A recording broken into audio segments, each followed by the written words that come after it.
Queridos alunos, meu bom dia, boa tarde, boa noite, dependendo da hora que vocês estiverem vendo esse vídeo. E eu sei que a situação não é da forma como nós gostaríamos, mas na medida do possível a gente vai nos adaptando, né, a essa nova forma de ensino.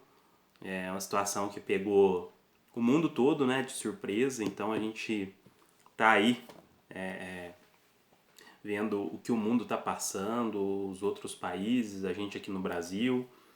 Então, esse vídeo é para dar um auxílio em cima do material que foi postado para vocês lá no portal. Eu coloquei algumas instruções, vou colocar um exercício e vou colocar um texto complementar sobre o tema que a gente está debatendo. E a gente vai dar continuidade ao que a gente viu na semana passada. E aí eu falo um pouquinho sobre o material da semana passada e o material dessa semana também. Então, essas duas aulas se referem à questão da doutrina que até então existia da situação irregular do menor para a doutrina que hoje nós adotamos, que é da proteção integral. Então, hoje nós temos todo o desenvolvimento de proteção do menor, até para ir de encontro com o que a nossa Constituição, lá no artigo 227, vem e nos fala, e para complementar a questão do ECA também, do Estatuto da Criança e do Adolescente. Tanto que nós temos o artigo 6º do ECA muito importante e relevante para o nosso ordenamento jurídico, quando ele vem e fala que na interpretação desta lei levar-se-ão em conta os fins sociais a que ela se dirige, as exigências do bem comum, os direitos e deveres individuais e coletivos e a condição peculiar da criança e do adolescente como pessoas em desenvolvimento.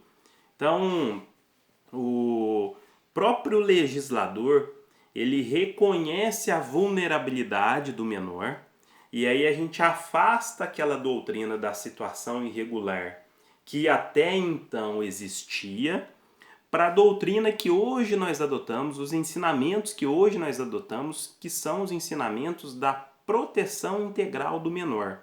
E aí isso aí vem corroborar o espírito da Constituição e todo o arcabouço legislativo do nosso Estatuto da Criança e do Adolescente.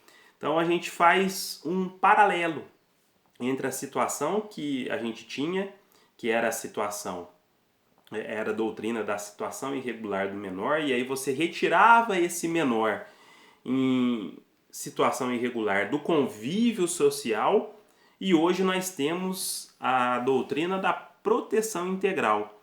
Sabedores que somos que nem sempre a prisão vai ser o melhor caminho, né? Isso para todo o desenvolvimento da sociedade. Ainda mais para o caso da criança e do adolescente. E aí, inclusive, vocês vão perceber pelo slide que tem um caso muito relevante, que é o caso do Bernardinho, um menor que acabou sendo torturado, sofreu inúmeras mazelas na prisão, ele na condição de menor, e aí foi a partir daí que houve todo um engajamento dos legisladores para se criar a questão da maioridade penal aos 18 anos.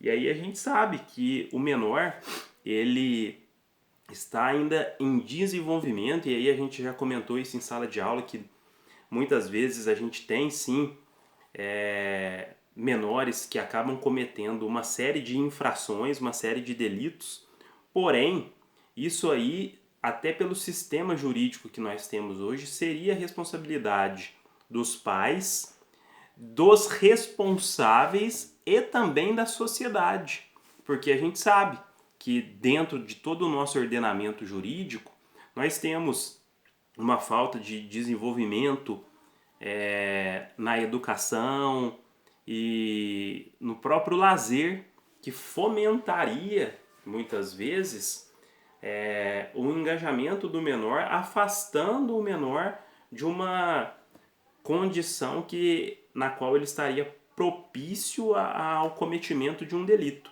Então essa é a reflexão que a gente faz quando a gente analisa o Estatuto da Criança e do Adolescente, a Lei 8.069 lá de 90, os mandamentos que a gente tem dentro da nossa Constituição Federal.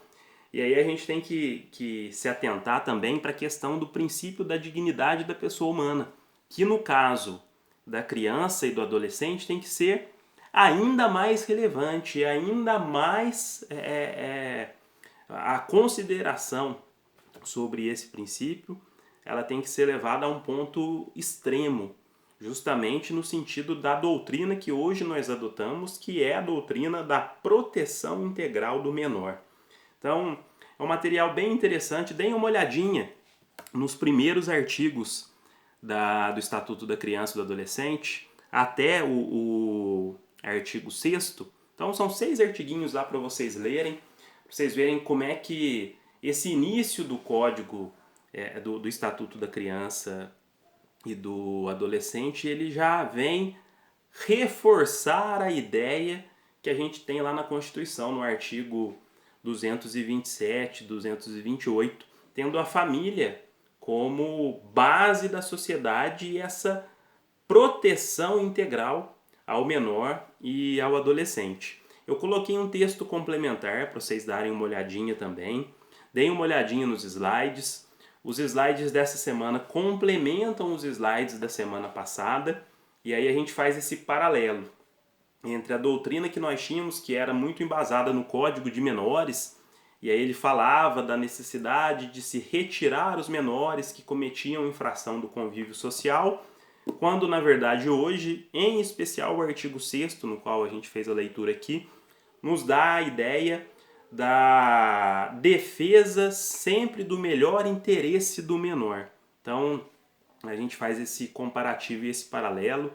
Deem uma olhadinha nos slides, deem uma olhadinha no Estatuto da Criança e do Adolescente. Vamos aproveitar esses dias que a gente tem aí em casa para colocar as nossas matérias em dia, ler coisa relacionada ao direito, até para a gente fugir um pouco dessa questão dos noticiários, né? Cada hora a gente vê e recebe uma notícia diferente e nem sempre as notícias são das mais animadoras.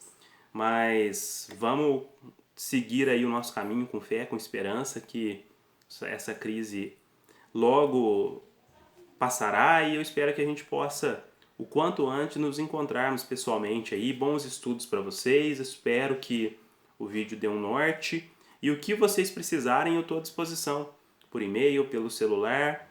Qualquer dúvida podem contar comigo. Fiquem com Deus e um abraço para todos.